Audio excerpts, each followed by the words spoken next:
Thank you so much for coming out to Food Loves Tech today. I'm Julie from the feedfeed, and I'm so excited to be joined here by Chef Kerry Hefferman. Welcome. Thanks for having me. What a great audience. Yeah, great. Basically, we've invited different chefs to our test kitchen to tell us about some special projects that they're working on. Give us a few tips. Kerry's going to be showing us how to shuck an oyster. How many of you guys have ever shucked an oyster before? Oh. So he's going to be showing us some tips, and then we're going to actually make a pan roast. But before we get started, why don't you tell us a little bit about your background? You have such a great bio as a chef. I've always looked up to you, and you've done some amazing things. That's very kind. Thank you. And now you're involved with the $1 Billion Oyster Project, and I follow you on Instagram. I see that you're fishing all the time and clamming all the time, and you have your own oysters in Sag Harbor. So tell us a little bit more about your background. Sure. The first thing I want to do is correct you. I'm sure BOP wishes they had $1 billion, but it's a Billion Oyster Project. Oh, I'm sorry. Billion Oyster Project. But if you have $1 billion to give, that'd be great. So yes, I've been a chef in New York for the past 35 years. A lot of what I do is around seafood, and as an outgrowth of that, what has become very important to me is the question of sustainability.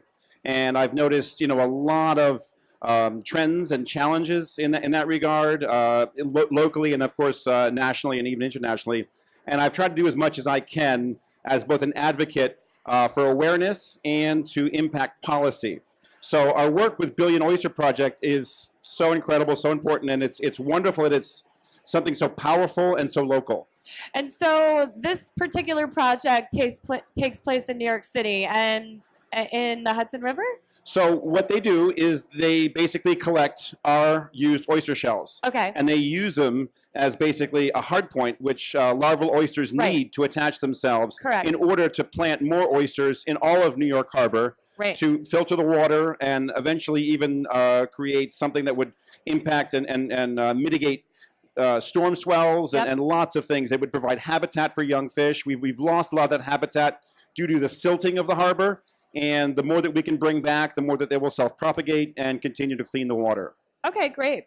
All right, so why don't you show us how to properly shuck? Is there one way, or are there a couple of different ways that you... There's more than one way, and there's more than one knife. And I'm just going to grab this towel here. Sure. Yeah, we actually, at home, we have a metal, like a chainmail. A chainmail glove. That Dan wears when he's shucking. Always good to be safe. Yes. So we have some farm-raised New York-looking oysters right here. And what you're looking for is for the oyster to be in the best shape it is to begin with. So you want it to feel heavy. Okay. You want to notice that it doesn't feel sort of light. That'll indicate that the animal is still alive and full of liquid or liquor. And it's going to, you want to have something that's not too beat up. Now, there's two different knives here. I was going to ask you. This is kind of your more commonly available Dexter. A lot of them actually have an angle here, and that gives some people a bit of an advantage. But I like, basically, this is called a Deglon. And it is better if you're experienced, because if you miss, it will go through. Right. But to understand, basically you're getting in most often here at the hinge. Okay. And you're prying it open. So if you just kind of relax, I mean, the beginning way, as my shuckers would say, is kind of lay it on the table. That way you're not risking your hand. And then you want to just look for this, basically that hinge, get it in as much as you can, and then just twist it. And you should just pop it. Yeah. I don't know if you can see that. that. Pop right open. Yeah. So what I always do then is to wipe this, because sometimes there's little bits of sediment or even dirt that get in there. Yep. I also forgot to mention it's very important to wash the oysters, just because they're not going to have any foreign material inside. But if it's sandy, dirt or grit on the outside and your hand is holding it, it might get in there. Right. And when you wash it, do you actually scrub it, or you just rinse it? I scrub it just because I'm in the habit of scrubbing my own oysters. Yes, so same with us. You never know. Yeah. Most of these farm-raised oysters are raised in very clean environments, and they don't really need scrubbing, but why not? Yeah. Okay, so back to the oyster. Again, we go in, we find that hinge, we twist and pop, and at this point, I think you can pick it up. And I go in with a knife, and what you want to do is to run it as much as you can right along the top, and what you're doing is cutting something called the adductor muscle that holds the animal closed. So you just kind of go along the top like that, and that's a pretty good result. And you can see that what we have is an oyster that still looks like an oyster. It hasn't been mangled by the knife. Right. You haven't flipped it over or anything like that. You can see the basic anatomy, and this is kind of important in a way because it speaks to, obviously, the animal's condition, but also the flavor. Yep.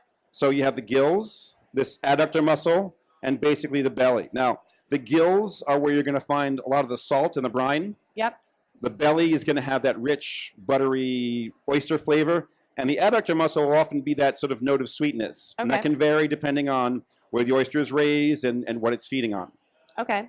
So the last thing that you do before eating it, and I always just try and keep keep blotting any bits of grit or dirt away and wiping the knife, is to go in, and I hold the knife this way, to release it from the shell. Yep.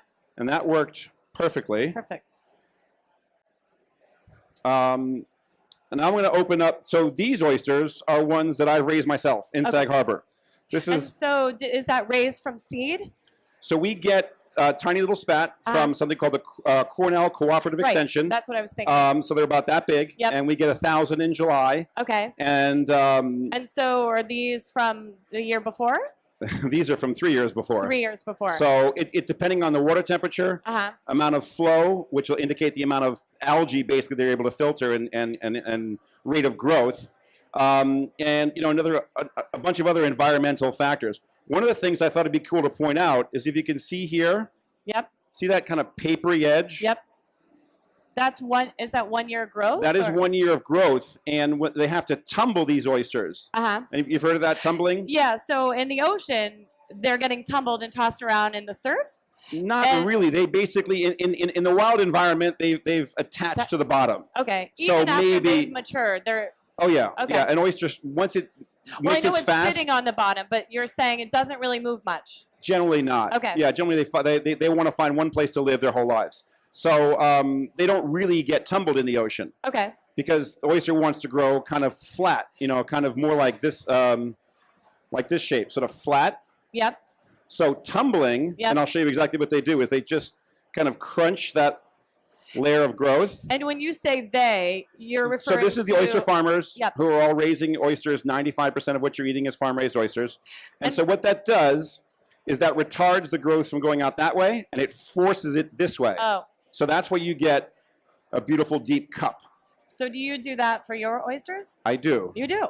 It's a bother. And you've got to clean them, and you've got to... And then you put them back in the water. You take the cage out, tumble it, and put it back. Okay. Several times. Sometimes you can do it en masse. Okay. And then the people who grow oysters commercially obviously have a sort of mechanical means of doing that. Right. But what I notice is you notice the mortality. And, in some years it's as high as 50 or 60%. And that's because of the lessening water quality, the introduction of more nitrogen. Nitrogen is favorable to red tides and various forms of algae, and that's really not good for our oysters. So oysters are helping us by cleaning the water. Yes. You can help the oysters by voting. This is something I'm very passionate about because very quickly... do you want to tell everyone how do oysters filter the water? Okay, so basically there's a bivalve, there's two valves, and they filter it through their gills right here. And they filter about 8 gallons a day. I guess there's different numbers for that, but each oyster 8 gallons a day is a significant amount of water. Yeah, sure. And so that's algae that's naturally occurring that should be there, but they're keeping it in balance. Okay. Okay, so back to the Sag Harbor oysters. The exact same technique. I'll even try using this knife. Okay. Oh, yeah. So you just want to get in there, find that hinge. Chips a little bit like that. It's okay. It's okay, but you'd rather not if you could. But I'm going to blame the farmer in this case. That's me for not raising them properly. I'm going to go to this knife because the hinge is a little deeper than I expected. So you just want to get in there gently. And again, we're just that one little motion, that little 45-degree angle of a flip, and you've cracked that adductor muscle. Yep. So you'll see. Oftentimes, when I've ordered oysters at some restaurants, I've noticed that the chef who's opening them actually smells them. Do you do that? That's a good idea. Why not? They could be. Now look at that. Yeah. I don't like to brag, but that's a beautiful oyster. see how fat it is in the shell? See how high it's sitting? Yep. See how much liquid there is? Yeah. Now, this oyster was taken out of the water a week ago. Okay. So oysters can last an awful long time. It isn't like they have to come out of the water and go right to your table. Yeah. They have this natural protection of sealing themselves. So again, we're going to liberate the animal from the shell. And you've got a nice plump oyster there. And oysters, do they prefer colder waters? So water temperature will basically determine what's growing in terms of feed and whether or not they A, feed, and B, become sexually active. Okay. So above 55 degrees, they begin to grow. Okay. Above 85 degrees, they get a little nervous. They don't like it so much. Yeah. Above 65 or so, okay. That's when they spawn. They're male and female oysters, and there's a way of artificially inducing a spawn, and you can see the females shoot out the eggs and the males shoot out the sperm, and it's kind of cool. Yeah. Yeah. Okay. So let's make a little mignonette. Yeah. So what do you want me to do here? So if you can mince some garlic chives. Now, those are garlic chives that came out of my garden. Luckily, with this 80-degree November weather, we're able to keep a lot of things growing. Perfect. Okay. So we have a little bit of garlic chives, and we have this great tomato water. So that's basically the tomatoes, which have been gently pureed and then strained, you know, either through cheesecloth or a fine chinoise. Right. And you get this perfect, clear essence of tomato. You want this to go in? Put that in there, yeah. Okay. You can even put a little salt in just because it's going to be a little lower in salinity than I would normally like. And black pepper? Definitely black pepper. All mignonettes are basically a shallot, vinegar, and black pepper concoction. Here we're sort of aromatizing it with all that great tomato. Lemon sauce? We're going to put a little vinegar in first. Okay. Just to give that a taste and see if that sort of has a nice balance and flavor. And again, in terms of mignonette, I think it's important to have something. Actually, I like the sweetness of the tomato water in there. It's delicious. Assertive yet balanced. You don't want to ever overwhelm. I think a lot of people get too creative with what they put on oysters, and you may as well be eating anything else but oysters. Right. Yeah, you can't taste the oyster. Right. That's how I feel about cocktail sauce. That's another story. So again, if you were going to dress these oysters, you would just put a little of this. And I suggest just a little bit of mignonette, less than you'd imagine. Let me see. Thank you. Try that Sag Harbor oyster.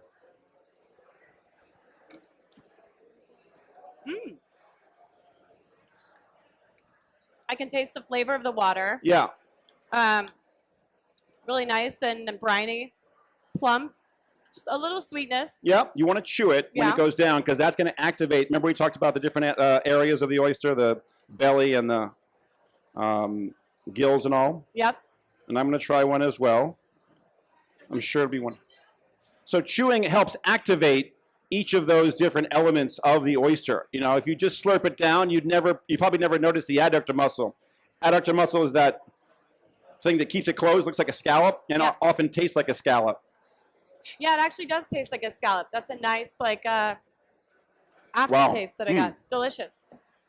So we're also demoing something else today, not just how to shuck an oyster, but a pan roast. So let's talk a little bit about, it's kind of a New York classic. Absolutely, yeah. Dish. And do you know the history of this dish? So the history, as I understand it, was invented at the Oyster Bar in Grand Central. For those of you who haven't been there, it's a wonderful piece of history that's still alive. Yep. And they have these steam-jacketed kettles. So that means that they can basically take city steam and crank these things up to a boil very quickly.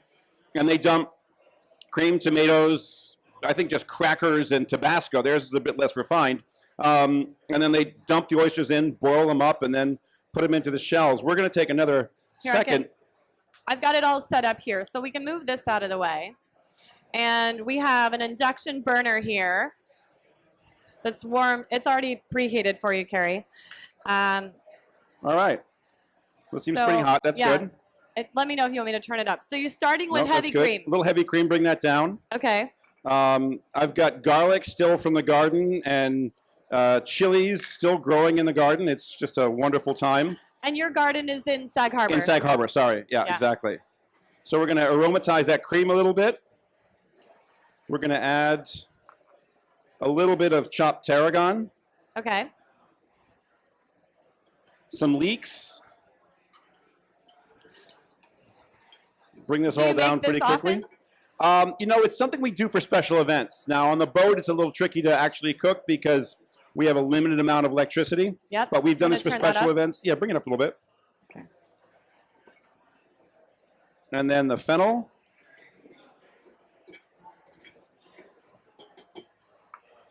And these lovely, I love this wood roasted. You can, sorry, fire roasted. Yeah, fire roasted. These are the Muir Glen fire roasted tomatoes. So that's going to, so what we're kind of getting to here is what I call a Connecticut clam chowder style. In other words, tomato and cream together. Yep. And we're just bringing that base up. There was and so you shuck the oysters for this. Do you want to? There was a tray with some shucked oysters. Yeah. Yeah. So a little bit of the oyster liqueur in there. And we're just sort of balancing the... Another tray of oysters? There was a tray with some shells on it. Oh. And salt. Might have taken it. Oh, shells and salt. Here's some salt. See if in the back there someone can... There was a... Rachel? So you put the oysters in, and you don't want to cook them too long. We're looking to bring it up to a boil, and you're going to see basically that sort of frilly edge. The gills is going to sort of curl, and the bellies are just going to sort of fatten a little bit.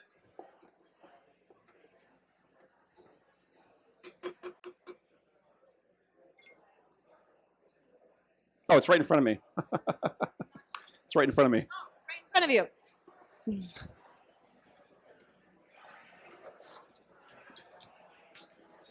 Little salt. So we've got a nice balance here. You can get the sweetness of the fennel, the aroma, the oyster liqueur is in there, and you can see they're just starting to sort of fatten up just right. Yeah, so you don't want to cook them for too long. Not at all. No, This is a gentle. So you're looking for them to plump up a little bit. Correct. They're going to coagulate and plump up. Now oysters are pretty resilient. You could cook them more, but to me that's about right. And I know a lot of people like to make this for like Thanksgiving, special oyster occasions. Stuffings. Yeah, oyster stuffing. Yeah. And the oysters are very, very resilient. They can last being cooked in that bird and the bread, for hours and hours and hours. It's kind of amazing. Do you make an oyster stuffing? I have made oyster stuffings, yeah. I'm a kind of traditional New England guy, so it's really just bread, celery, onions, and sage for me, because I want the turkey to shine. So I'll put the oysters in here with a little bit of this sort of tomato, cream, and fennel garnish. And then, oops, double, lucky.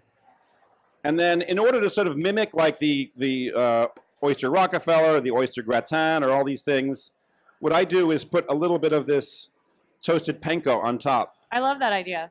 So it kind of brings it back to something that people are a little bit familiar with.